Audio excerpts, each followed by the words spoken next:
अस्सलाम वालेकुम स्टूडेंट्स। तो आज हम पढ़ रहे हैं नोमेनक्लेचर ऑफ एस्टर्स। एस्टर्स क्या है? कार्बोक्सिलिक एसिड्स के डेरिवेटिव्स है। डेरिवेटिव्स किसे कहते हैं?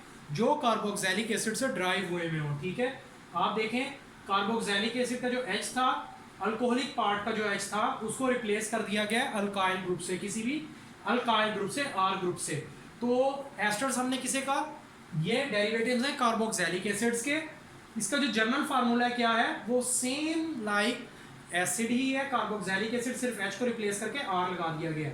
अच्छा, अगर हम इसका IUPAC नेम देते हैं तो IUPAC नेम के अंदर हम इसको क्या कहते हैं? अल्काइल अल्केनोएट। अल्काइल जो बेस कर रहा है वो इस पार्ट पे कर रहा है। ठीक है, यहाँ पे कोई भी पार्ट लगा होगा, मिथाइल, इथाइल, प्रोपाइल, तो हम उसको लिखेंगे प्रोपाइल। अल्केनोएट जो हम कह रहे हैं वो इस पार्ट को कह रहे हैं। अल्क जितने कार्बन होंगे उसको अल्क की जगह लिखना है, और सिंगल बॉन्ड है तो एन और O8 लग जाएगा। इसी तरह से अगर डबल बॉन्ड होगा तो आपने क्या करना है? ये AN की जगह EN लगा देना है, और अगर ट्रिपल बॉन्ड होगा तो आपने AN की जगह YN लगा देना है। ओके, तो बेसिकली जो कॉन्सेप्ट है वो ये है कि E को रिप्लेस करके कोरेस्पॉन्डिंग अल्कीन, अल्काइन और अल्केन के अंदर E को रिप्लेस करके O8 का लफ्ज ऐड कर देना है। It act as a secondary suffix. Okay, secondary suffix. और इसी तरह से अगर हम साइक्लिक एस्टर्स की बात करें तो उसके अंदर जो लफ्ज यूज होगा वो होगा ओ लैक्टोन। ओके, जो साइक्लिक एस्टर्स होते हैं उनको हम एक्चुअली लैक्टोन्स कहते हैं। अब आगे पढ़ते हैं तो आपको पता चलेगा। देखो, अगर इसका मैं कॉमन नेम लिखूं तो इसको क्या कहूंगा? इसको मैंने क्या दिया? ये मिथाइल है, मिथाइल।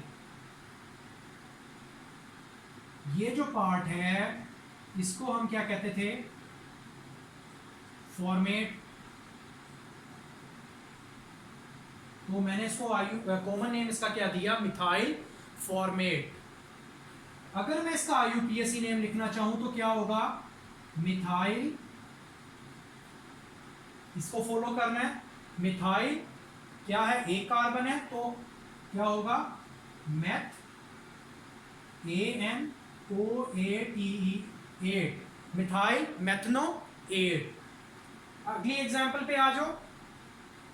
1 2 इथाइल। इथाइल, इस पोर्शन को क्या कहते थे? एसिटिक एसिड से, ऐसे लगता है जैसे एसिटिक एसिड से ड्राइव हुआ है, तो इसको हम कहते थे एसीटेट। तो ये इसका क्या हो गया? कॉमन नेम हो गया। इसका कॉमन नेम क्या हुआ? Ethyl acetate. इसका मैं IUPAC अगर नेम लिखूं तो आपने क्या करना है? इस रूल को फॉलो करना है। 2 कार्बन, इथाइल, अल्क, 1 2 2 कार्बन, एथ, ANOATE, इथाइल एथनो 8 इसका नाम हो जाएगा। तो इस तरह से ये इसके कॉमन नेम और IUPAC नेम आप लिख सकते हो। अब आगे मैंने कुछ एग्जांपल्स लिखी हुई हैं जिसको देख के आपके जो कॉन्सेप्ट्स हैं वो क्लैरिफाई अच्छे तरीके से हो जाएंगे, और ये आपके मजीद आपको काम आएंगे। आप देखो, हमने सबसे पहले अल्काइल को नाम देना है। क्या होगा? हम इसको कहेंगे मिथाइल। मिथाइल 1 2 3 4 है। ब्यूट, ANO8। ओके, इस तरह से आप इसको IUPAC नेम दोगे। अब आ जाओ यहाँ पे 1 2 3 4 5 6 और ये 7 क्या है? इथाइल है, तो आप कहोगे इथाइल। इथाइल कितने कार्बन है? 7 है। Ethyl hept. Okay, hept double bond का है 3 इन 5 YNO8। ठीक है, तो इस तरह से आप इसका IUPAC नेम दे सकते हो। इथाइल हेप्ट 3 इन 5 YNO8। अच्छा, ये तो हमने बात की डबल बॉन्ड कहां पर था?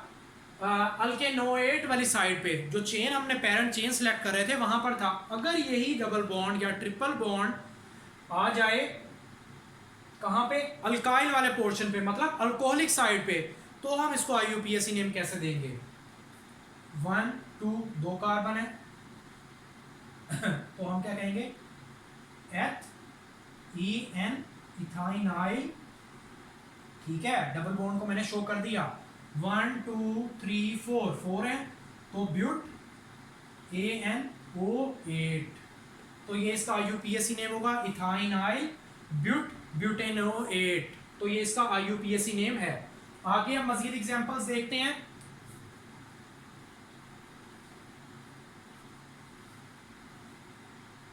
अच्छा, एक और केस मैं सोच रहा था, आप देखें, अब यहाँ पे अगर अगर यहाँ पे मतलब कि जो अल्केनोएट वाली साइड है, जो हम पेरेंट चेन सेलेक्ट करेंगे, उसमें अगर नंबर ऑफ कार्बन कम हो as compare to alkyl group जो अल्कोहलिक साइड पे लगा होगा, तो उसमें हम उसको IUPAC नेम कैसे देखते हैं?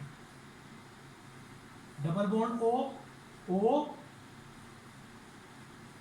ठीक है, इस तरह से अगर कोई स्ट्रक्चर हो तो हम इसको क्या नाम देंगे? 1 2 3 4 और ये 5, इसको हम कहेंगे N पेंटाइल, N पेंटाइल 1 2 3 3 है, तो प्रोप सिंगल बॉन्ड NO8, तो इस तरह से आप इसको IUPAC नेम दे सकते हो, N पेंटाइल प्रोपेनोएट।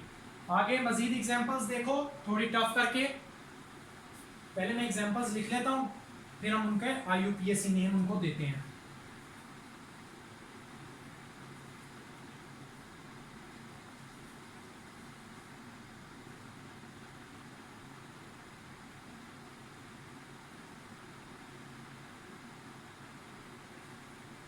या इस तरह से कर लो, double bond O,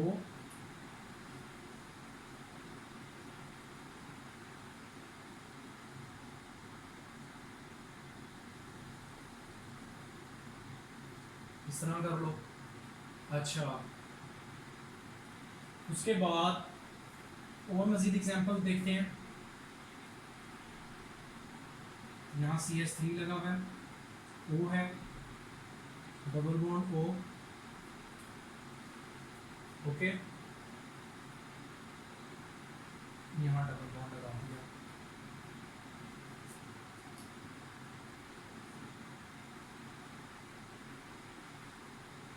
CH2 O, C double bond O, CH3,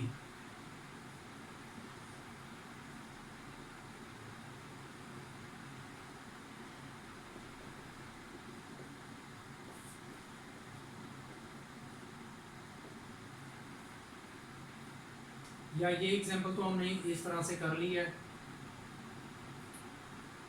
O ET कर लो, तो इनके IUPAC नेम हम देखते हैं किस तरह देंगे। 1 1 2, तो क्या लगा हुआ है? 2 पे क्या लगा हुआ है? साइक्लोप्रोपाइल,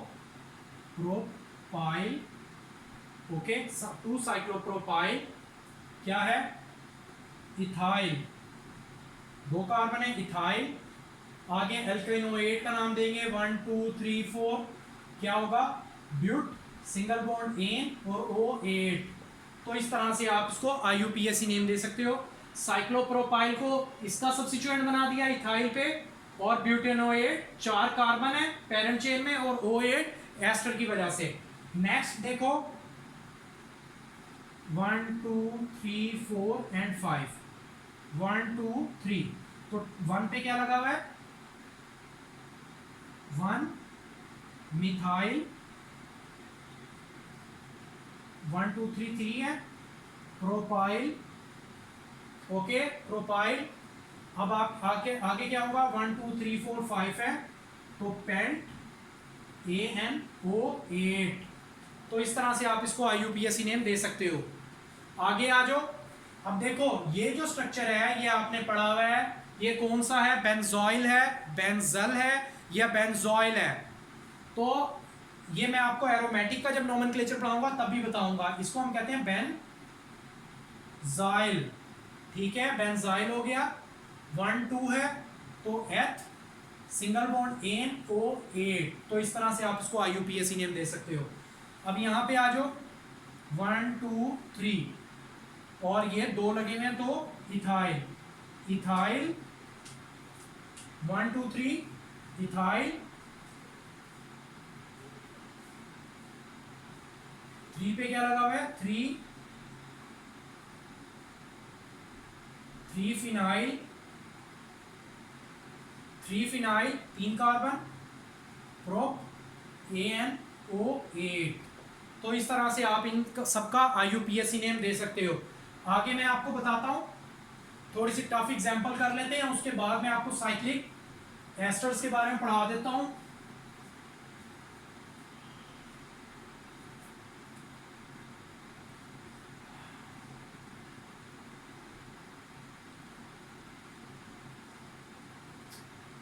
और डबल बॉन्ड O हो गया, O हो गया,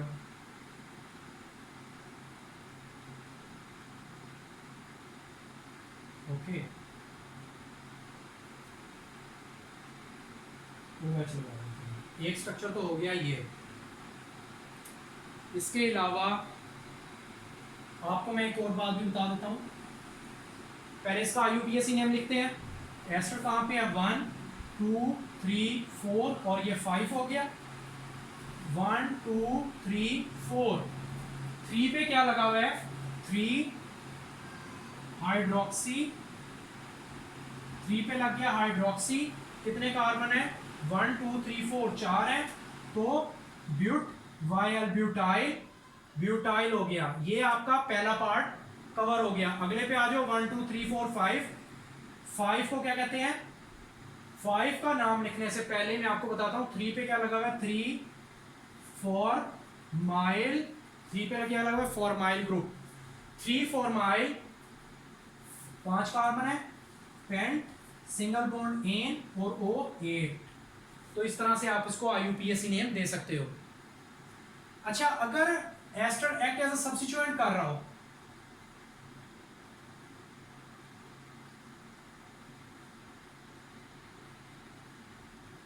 तो आपने इसको क्या कहना है, आपने एस्टर को कहना है कार्बो अल्क ऑक्सी। इसके लिए आपने क्या लफ्ज लगाना है, कार्बो अल्कोक्सी। ठीक है, आपने जो वर्ड लगाना है कार्बो अल्कोक्सी का लगाना है। अगर ester act as a substituent कर रहा होगा, अगर ester act as a substituent कर रहा होगा कार्बो अल्कोक्सी। इसकी एग्जांपल्स देखते हैं।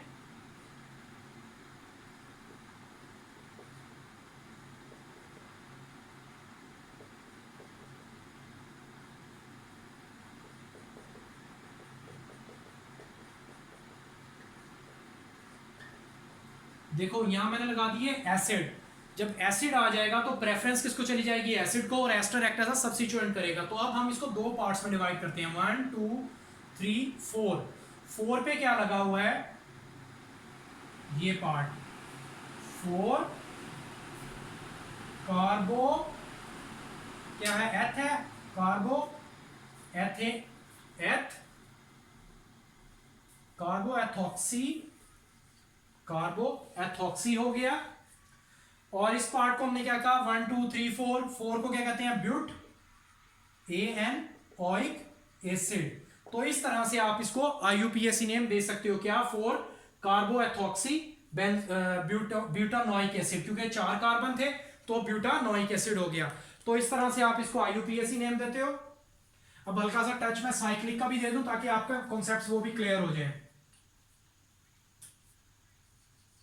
साइक्लिक एस्टर अगर हो, मतलब साइकिल के अंदर एस्टर पाया जाए। For example double bond O है और यहां पे भी O है। एक ये एग्जांपल ले लेते हैं, एक आगे कोई और ले लेते हैं। डबल बॉन्ड O हो गया, O। तो इस तरह से IUPAC आपने नेम देना है। तो किस तरह दोगे, क्या करना है, मैंने आपको बताया था, O इलेक्ट्रॉन का लफ्ज ऐड कर देना है, pent prop ANO electron, propane O electron. इसी तरह से यहां पे अगर आप देखो तो कितने कार्बन है, 1 2 3 4 5 है, तो आपने क्या करना है, पेंट ANO इलेक्ट्रॉन। तो इस तरह से आप इनको IUPAC नेम दे सकते हो। तो एस्टर्स में मैंने आपको साइक्लिक एस्टर्स भी बता दिए। उसके अलावा अगर एस्टर्स एक्ट एज सब्स्टिट्यूएंट करेंगे तो किस तरह देंगे, अगर एरोमेटिक सिस्टम होगा तो वो मैंने आपको बताया था, बेंजोइल वगैरह की जो मैंने एग्जांपल्स दी थी तो वो कवर हो गया था। तो इस तरह से अब हमारा nomenclature of esters cover up हो गया है। ओके, नेक्स्ट वीडियो में मिलता हूं एसिड हैलाइड्स के साथ। अल्लाह हाफिज।